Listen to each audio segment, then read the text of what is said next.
Hello बच्चों। तो ये आपका one of the lengthiest chapter है मेरे को लगता है। एंड बच्चों को ये समझ में भी नहीं आता, इसलिए सिंपली इस चैप्टर को हम कवर अप कर रहे हैं पॉइंट वाइज पॉइंट। ठीक है, दो दो टॉपिक एक एक वीडियो में। कोई नहीं, अब प्लेलिस्ट ही लंबी होगी बट छोटे छोटे वीडियो होंगे तो आप लोग आराम से देख सकते हो, ज्यादा बोर नहीं होगे, देख के ब्रेक ले लेके देख सकते हो। बाकी अगर आपको मेरी वीडियोस अच्छी लग रही है तो इसको सब्सक्राइब करें, लाइक करें एंड शेयर करें। और अगर आपको कोई भी डाउट है तो आप कमेंट सेक्शन में मेंशन कर सकते हो। तो आज पिछली वीडियो में हमने किया था बेटा नॉन कांग्रेसिज्म तक। आज हम करेंगे इलेक्टोरल वर्डिक्ट से स्टार्ट। तो इलेक्टोरल वर्डिक्ट क्या हुआ? It was in this context of the heightened popular discontent and the polarization of political forces that the fourth general election to the Lok Sabha and state assemblies were held in February 1967.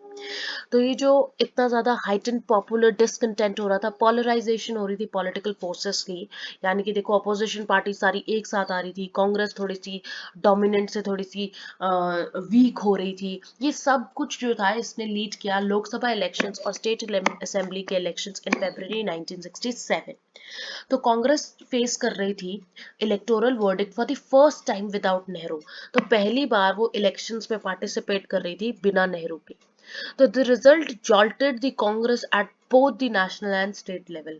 Jolted का मतलब होता है चोर का झटका। तो कांग्रेस को national level पे और स्टेट लेवल पे चोर का झटका लगा। ठीक है। Many contemporary political observers describe the election result as political earthquake. जो political observers होते हैं उन्होंने इस पे कमेंट किया कि ये तो भाई भूकंप था कांग्रेस के अंदर, ये एक पॉलिटिकल अर्थक्वेक था। ठीक है। कांग्रेस ने कैसे तैसे करके लोकसभा के इलेक्शन पे तो मेजोरिटी मैनेज कर ली, बट जो lowest tally of seats and shares of votes था उनका सिंस 1952, बट जो उनको वोट्स मिले और सीट्स मिले ना, वो सबसे कम मिले 1952 से। 1952 के मुताबिक तो बिल्कुल कम वोट्स थे ये इनके आज तक के। ठीक है, बट फिर भी इन्होंने जैसे तैसे करके लोकसभा में मेजोरिटी अपनी हासिल कर ली। Half the minister in Indira Gandhi's cabinet were defeated. Indira Gandhi की कैबिनेट में आधे से ज्यादा जो मिनिस्टर थे उनको डिफीट कर दिया गया, इंक्लूडिंग द पॉलिटिकल स्टॉलवर्ड्स, जिनको बोला जाता था कि ये पॉलिटिक्स के महाराज हैं, उनको भी वो भी नहीं जीते, जैसे के कामराज तमिलनाडु में, एस के पाटिल इन महाराष्ट्र, अतुल्य घोष इन वेस्ट बंगाल, के बी सहाय इन बिहार। ये सब हार गए। ठीक है, और ये तो बहुत बड़े बड़े पॉलिटिक्स के महाराज माने जाते थे। ओके, नेक्स्ट टॉपिक हमारा इसी में ही है आगे। The dramatic nature of political change would be more apparent to you at the state level. तो ठीक है, लोकसभा में तो जैसे तैसे करके इन्होंने कर दिया, बट स्टेट लेवल में आप देख रहे हैं कितना ड्रामेटिक चेंज आया, कितना ड्रामेटिक पॉलिटिकल चेंज आया। Congress lost majority in as many as 7 states. 7 states में कांग्रेस को मेजोरिटी नहीं मिली, और दो और स्टेट थी जिनमें डिफेक्शन की वजह से कांग्रेस की गवर्नमेंट नहीं बनी। डिफेक्शन एक बहुत इंपॉर्टेंट टॉपिक है जो अभी हम पढ़ेंगे। हमारा नेक्स्ट टॉपिक है डिफेक्शन एंड कोएलिशन, जो अभी हम स्टडी करने वाले हैं। तो देखो, 7+2, 7 स्टेट्स में तो माइनॉरिटी थी, मेजोरिटी मिली नहीं, 2 में डिफेक्शन हो गया, गवर्नमेंट बनी नहीं। 9 स्टेट्स में कांग्रेस की गवर्नमेंट नहीं बनी पहली बार। कौन सी थी वो 9 states? Punjab, Haryana, Uttar Pradesh, Madhya Pradesh, Bihar, West Bengal, Orissa, Madras and Kerala. तो जो मद्रास स्टेट है, आज जिसको तमिलनाडु बोलते हैं, उसमें एक रीजनल पार्टी जीती थी जिसका नाम था द्रविड़ा मुनेटेरा कजगम। वो क्यों आई? क्लियर मेजोरिटी से वो पावर में आई, क्या रीजन था? तो डीएमके के जीतने का क्या रीजन था? क्योंकि डीएमके ने वहां पे एंटी हिंदी एजिटेशंस किए by student at the centre on the issue of imposition of Hindi as an official language. क्योंकि डीएमके ने एंटी हिंदी एजिटेशंस किए, हिंदी मत लेके आओ एज ऑफिशियल लैंग्वेज, इसके अगेंस्ट प्रोटेस्ट किए, इस इश्यू पे अपनी आवाज उठाई, इसलिए वो जीती तमिलनाडु। जो आज तमिलनाडु है, पहले मद्रास था। तो ये पहली बार था कि कोई नॉन कांग्रेस और रीजनल पार्टी, नॉन कांग्रेस और रीजनल पार्टी जीती हो, ये पहली बार था इंडियन हिस्ट्री में। इन नॉन कांग्रेस पार्टीज वो फॉर्म। तो इन अदर 8 स्टेट, और जो 8 स्टेट थी, इस एक तमिलनाडु को छोड़ के जो 8 स्टेट थी इन 9 में, वहां पे कोएलिशन गवर्नमेंट आई। ठीक है, और नॉन कांग्रेस पार्टी ने वो कोएलिशन गवर्नमेंट्स बनाई थी गवर्नमेंट बनाने के लिए। एक पॉपुलर सेइंग है कि अगर आप दिल्ली से हावड़ा की ट्रेन लेते ना तो आप एक भी स्टेट से पास नहीं करते जहां पे कांग्रेस का रूल था। पहली बार हिस्ट्री में ये ऐसा हुआ। So it was a strange feeling for those who were used to see Congress in power. So was the domination of the Congress over. तो ये बहुत ही अजीब था लोगों के लिए जिन्होंने कांग्रेस को ही हमेशा से पावर में देखा, जिन्होंने कांग्रेस को ही हमेशा जीतने की फिराक में देखा है कि कांग्रेस जीतेगी। उनके लिए बहुत स्ट्रेंज था ये, ठीक है। तो अब क्या कांग्रेस का डोमिनेशन खत्म हो चुका था? सभी के दिमाग में यही सवाल था, क्या कांग्रेस अब डोमिनेंट नहीं रहेगी? ठीक है। अच्छा, दो टर्म हमने इसमें स्टडी की, coalition government and defection. Let's see what is coalitions and what is defection. तो कोएलिशन क्या होता है बेटा? द इलेक्शन ऑफ 1967, पहली बार हिस्ट्री के अंदर जो इलेक्शंस हुए थे 1967, उसी में ये कोएलिशन का फिनोमेना आया था, फिनोमेना ऑफ कोएलिशन आया था। Since no single party had got majority, अब किसी भी सिंगल पार्टी को मेजोरिटी नहीं मिल रही थी कांग्रेस के सामने, तो बहुत सारी नॉन कांग्रेस पार्टीज ने क्या किया, एक साथ बना लिया जॉइंट लेजिस्लेटिव पार्टीज, जिसको हिंदी में कहते हैं संयुक्त विधायक दल। ठीक है। तो सारी नॉन कांग्रेस पार्टीज एक साथ आ गई और उन्होंने जॉइंट लेजिस्लेटिव पार्टीज बना ली, जिसको हिंदी में कहते हैं संयुक्त विधायक दल, जो सपोर्ट कर रहे थे नॉन कांग्रेस गवर्नमेंट्स को। That is why these government came to be described as SVD governments, Samyukt Vidhayak Dal governments. In most of these cases, the coalition partners were ideologically incongruent. ये कहना चाहते हैं कि इन सारे केसेस में, ज्यादातर इन सारे केसेस में जो कांग्रेस गवर्नमेंट्स थी वो आइडियोलॉजिकली इनकॉन्ग्रुएंट थी। आइडियोलॉजी इनकी सेम ही नहीं थी, एक लेफ्ट जा रहा था एक राइट जा रहा था, बट दोनों का एजेंडा क्या था कि कांग्रेस नहीं आनी चाहिए।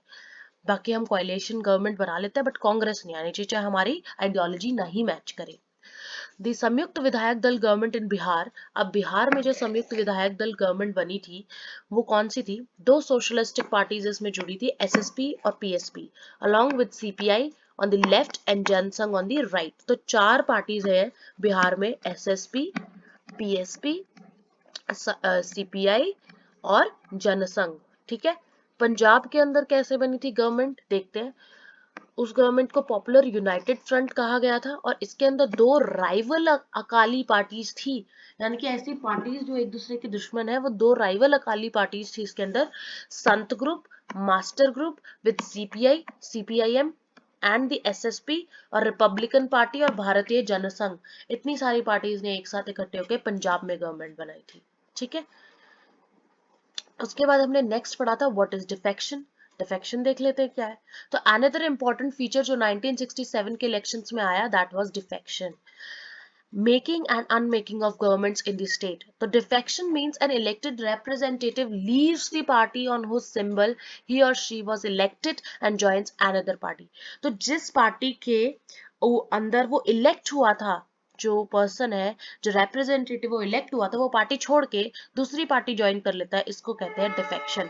और ऐसा ही हरियाणा, मध्य प्रदेश और उत्तर प्रदेश की गवर्नमेंट्स में हुआ था कि पहले जो कांग्रेस की पार्टी में उनको जिनको इलेक्ट किया था उन्होंने पार्टी छोड़ दी और नॉन कांग्रेस गवर्नमेंट बना ली, नॉन कांग्रेस पार्टीज ज्वाइन कर ली। ठीक है।